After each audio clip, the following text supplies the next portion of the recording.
We've had a bit of fun with Kevin Rudd lately, haven't we? He's seemed to have discovered YouTube lately too as a place where he can still get to see himself on TV a fair bit and even get some support from the Twitter crowd. And this week he even did what sounded like a bit of a promotion for how popular Sky News Australia has become on that same platform.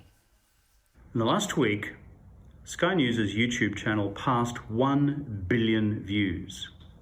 Put that in perspective, that is twice the size of the ABC, that is 3 times the size of Channel 9, that is 4 times the size of Channel 7. And that has Sky News steaming towards 2 million new subscribers to its YouTube channel. Ah, well, Kevin, thank you for noticing. But there's got to be a catch, doesn't there? With his News Corp derangement syndrome, Rudd must have been working up to some sort of criticism. And it turns out it was this. He'd been involved in a story in the Guardian Australia about disgusting and racist comments posted on one of our stories. The way the Guardian framed it suggested Sky News had published these horrible comments when, of course, it's actually private individuals who write them and post them to YouTube. So why would Rudd and this Green Left website, lured to Australia, you'll remember, secretly by Malcolm Turnbull some years back, why would they be targeting Sky over this news report? UK Black Lives Matter activists and a member of the Taking the Initiative Party, Sasha Johnson, is in a critical condition after being shot. Johnson sustained a gunshot wound to the head and is in intensive care in hospital.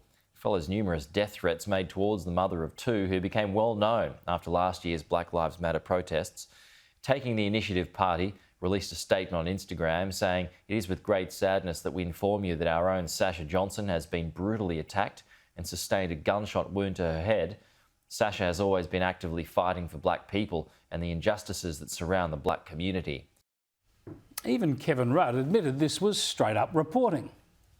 Sky News presented their own factual coverage of the attempted murder. And if you look at the actual coverage itself, there's nothing intrinsically wrong with it. Spot on. But what Rudd and the Guardian Australia tried to do was blame Sky for the comments people posted under that story. Now, we don't publish comments. YouTube hosts them.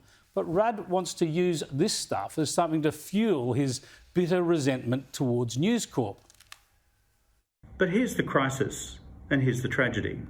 Those comments are still up there for all to see, being read, and in fact helping to fuel the further viewing of the original news story and turning itself into what some would call a virtuous cycle. I would call it a vicious cycle.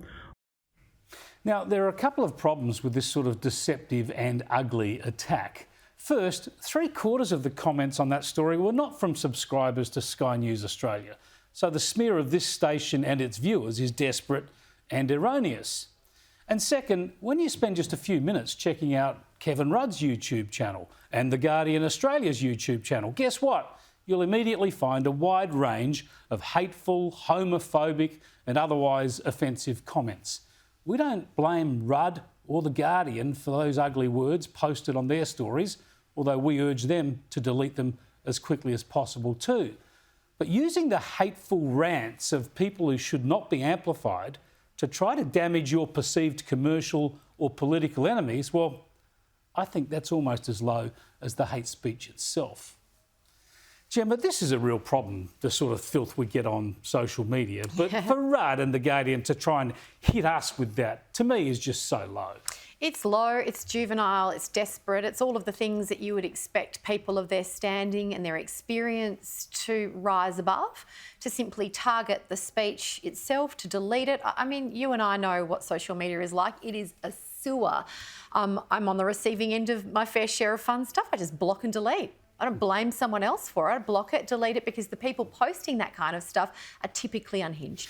Yeah, and it gets to the responsibility here too. Like, we try to do that. All media organisations try to get rid of the filth that's posted there. But what about the responsibility of the digital giants too? Well, they keep pretending they're only platforms. It's becoming more and more obvious they are publishers, because they are making editorial decisions except when it suits them to stand back and let stuff run. And can I just say, the problem that worries me with Rudd, he's a very intelligent man. he can't not know what's actually going on. He He knows. cannot not know. So this is the kind of game which is an ugly game.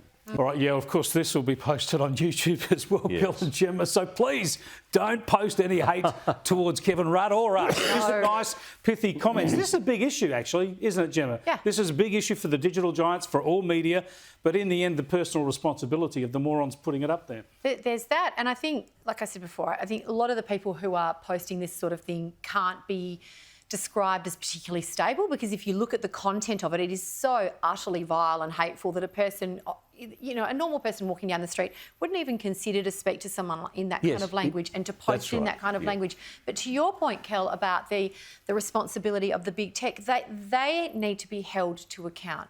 They are publishers in the sense that they restrict content. Yes. And they edit content. I agree, but also when it gets to Kevin Rudd, I just find myself, it makes me really angry that he tries to smear people like us with that hateful racism. My point and about he knows it. he can't not know. Exactly. Yes. Yeah, it's low balling. Smear people like us with that hateful racism. My point and about he knows it. he can't not know. Exactly. Yes. Yeah, it's low balling.